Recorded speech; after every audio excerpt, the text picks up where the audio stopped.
এই কনফিউশনটা কিভাবে কাটবে? আমি সুপ্রিয় খুব ছোট করে একটু তোমার কাছে এই উত্তরটা একটু নিয়ে নেবো, তারপরে বাকিদের কাছে আসবো। দেখো, কনফিউশনের কথা আমি শুরুতেই প্রথমত আমি আবার মানে এটা জানি, এটা দীর্ঘবার আলোচনা হয়েছে, আবারও বলে দিচ্ছি, এসআইআর আর সিএ এক জিনিস নয়। তারপরেও আমি এটা জানতে চাইছি তোমার কাছে। কেন আমরা শুরু থেকে বারবার করে একটা কথা বলি, এই গুলিয়ে দেওয়ার যে বিষয়টা না, দেখো স্বাভাবিকভাবে রাজনৈতিক দলগুলো বিরোধিতা থাকবে, কিন্তু কংগ্রেস, বিজেপি, সিপিআইএম এবং তৃণমূল, তাদের একটা অন্তত দায়িত্বজ্ঞান এইটা থাকা উচিত সকলেরই আমাদের, যে নাগরিকত্বের সাথে তো আমরা পরিষ্কার বলে এসেছি, স্বরাষ্ট্র দপ্তর ছাড়া ইলেকশন কমিশনের কোনো রাইট নেই কোনো নাগরিককে এখান থেকে তাড়িয়ে দেওয়ার।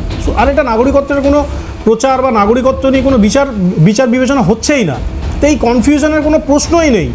আর নাগরিকত্বের ক্ষেত্রে বারবার করে যেটা বলে যে সিএর জন্য তারা আবেদন তো করতেই পারেন, মতুয়াদের কথাই বলছি আমি। কি করবেন? ভোট দিতে পারবেন? কেন ভোট দিতে পারবেন না?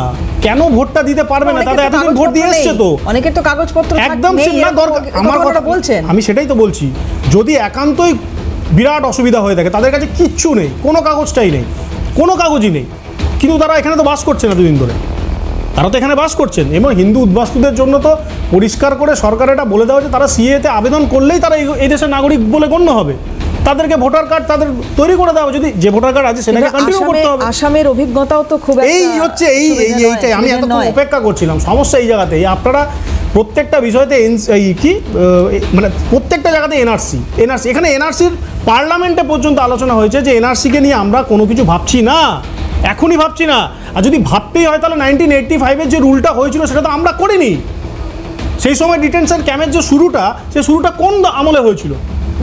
স্বরাষ্ট্রমন্ত্রী ব্যর্থহীন ভাষায় বলেছে, প্রধানমন্ত্রী ব্যর্থহীন, তাদের কথাও যদি আপনারা বিশ্বাস না করেন তাহলে মানুষকে বলো, তাহলে কার কথা বিশ্বাস? অশোকদার কাছে আসবে, এনআরসি কোনো প্রশ্ন নেই। অশোকদার কাছে আসি। অশোকদা, কিভাবে দেখছেন এই এত মানে যেটুকু পর্যায়ে এসআইআর এর হয়েছে? দেখুন, প্রথম কথাটা হচ্ছে যে এসআইআর একটা প্রক্রিয়া নতুন কোনো কিছু নয়, এর আগে আরও 8বার এসআইআর হয়েছে এই দেশের মধ্যে।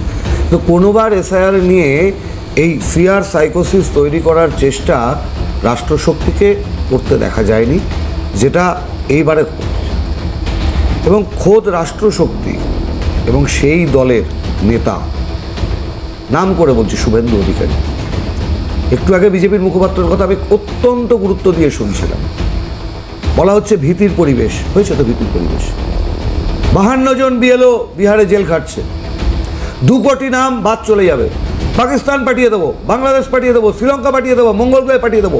কে? শুভেন্দু অধিকারী কি নির্বাচনী কমিশনার, সিও? এই অথরিটি তাকে কে দিয়েছে? একটা ভীতির পরিবেশ তৈরি হয়েছে। ভীতির পরিবেশ শুধু এ রাজ্যে নয়, ভীতির পরিবেশ সারা দেশ জুড়ে তৈরি হয়েছে। কাজের চাপ, মানসিক চাপ, তা গ্রহণ করতে না পেরে অনেক বিএলও মারা গেছেন, অনেকে আত্মহত্যা করেছেন, সাধারণ মানুষ আত্মহত্যার পথ বেছে নিয়েছেন।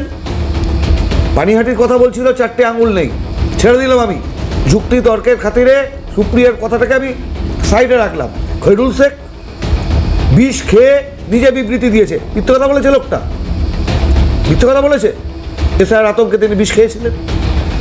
আমাদের বক্তব্যের জায়গায় একজনও বৈধ ভোটারের নাম যদি বাদ দেওয়ার চক্রান্ত হয় তাহলে কিন্তু কংগ্রেস চুপ করে বসে থাকবে না, বিজেপি এবং তৃণমূল কিন্তু অশোকদা দুজনেই এটা করছে। আমি বিহার বাদ দিয়ে বাকি, প্রথমত বিহারেও এতগুলো মৃত্যুর আমরা দেখিনি। না মৃত্যু তো হয়েছে, বিহার কেন, মধ্যপ্রদেশ হয়েছে, কেরালায় হয়েছে, কিন্তু এই যে পরিমাণ, আমি বলছি সংখ্যার কথা, এত সংখ্যায় মৃত্যু, এবং যেটা বলা হচ্ছে যে এসআইআর আতঙ্কে বা এসআইআর আবহে এই মৃত্যুর ঘটনা, এটা তো অন্য কোনো রাজ্যে হয়নি। এই রাজ্যে এই পরিমাণে আতঙ্কটা তৈরি হলো কেন? আপনাকে বলছি যদি আপনি তথ্য তলাশ করেন, যে ডেটা রয়েছে, পশ্চিমবঙ্গে 3 জন বিএলও মারা গেছে, আর মোট 27 জন বিএলও মারা গেছে সারা দেশে। আমি বলছি এই ভীতির আবহ খোদ রাষ্ট্রশক্তির মদতে। এই যে বলছে না সি এর কথা হয়নি, আপ ক্রোনোলজি সমঝো, সি এর পরে এনআরসি, এটা কে বলেছিল? অমিত শাহ বলেছিল। শুনুন, মূল কথাটা হচ্ছে মানুষের মূল সমস্যার ইস্যুগুলো থেকে চোখ ঘুরিয়ে দেওয়ার একটা চক্রান্ত। এরকম আপনাদের মনে হয়নি? 2012 থেকে দিনের পর দিন আমরা টিভি ডিবেট করেছি, আপনারা টিভি ডিবেট করেছেন, আমরা এসে মিডিয়া ট্রায়াল বসিয়ে দিয়েছি। ন্যাশনাল হেরাল্ড থেকে কত কোটি কোটি হাজার কোটি টাকা নাকি রাহুল গান্ধী, সোনিয়া গান্ধী চুরি করে ইতালিতে নিয়ে চলে গেছে। আজকে ইডির মুখে ঝামা ঘষে দিল দিল্লি কোর্ট। ইডির সাপ্লিমেন্টারি চার্জশিট নাকচ করে দিল। আর অন্যদিকে যিনি গ্রাম স্বরাজের ভাবনা ভাবতেন সেই মানুষটার নাম মনরেগা প্রকল্প থেকে মুছে দেওয়ার চেষ্টা চলছে।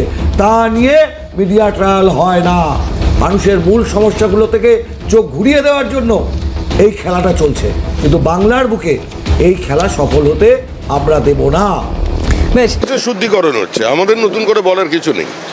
সারা ভারতবর্ষে এসআইআর চলছে, আমাদের সঙ্গে আরো 11টি রাজ্যে এসআইআর হচ্ছে, কোথাও কোনো হইহল্লা নেই। কিন্তু পশ্চিমবঙ্গে বাবা ভাড়া পাওয়া যাচ্ছে, শ্বশুর বাবা হয়ে যাচ্ছে। বাবা উত্তর 24 পরগনায় 10 পুত্র, মুর্শিদাবাদে 3 কন্যা, 5 কন্যা, তারা মাল্লায় আছে। এইসব বিভিন্ন রকমের তথ্য উঠছে আসছে, শুনছি। গৌরদার কাছে আসবো। গৌরদা, এটা হচ্ছে যে এসআইআর চলছে বা এসআইআরের আজকে খসড়া বেরিয়েছে, নাম যাদের আছে দেখবেন, হিয়ারিং হবে, এটা একটা প্রসেস। কিন্তু প্রশ্নটা হচ্ছে যে এই যে এসআইআর শুরুর আগে রাজ্যের মুখ্যমন্ত্রী তিনি তো বলেছিলেন যে কেউ এসআইআরের ফর্ম ফিল আপ করবেন না, কেউ এসআইআর নিয়ে তাদের নেতা মন্ত্রীদের তিনি নির্দেশ দিয়েছিলেন। এই এসআইআর তিনি মানেন না, তার দলের নেতা নেত্রীরাও মানেন না। কিন্তু আমরা এই পর্বে কি দেখলাম যে সব থেকে আগে দৌড়দৌড়ি করলো তৃণমূল কংগ্রেসের নেতা নেত্রীরা, তাদের ব্লক স্তরের লোকজন। আবার দেখলাম ব্রাত্য বসু একটা পোস্টার করেছে, ভালো বিএলএ যারা কাজ করেছেন তাদের সংবর্ধনা দেওয়া হবে এই এসআইআর পর্বে, যারা ভালো বিএলএ কাজ করেছেন।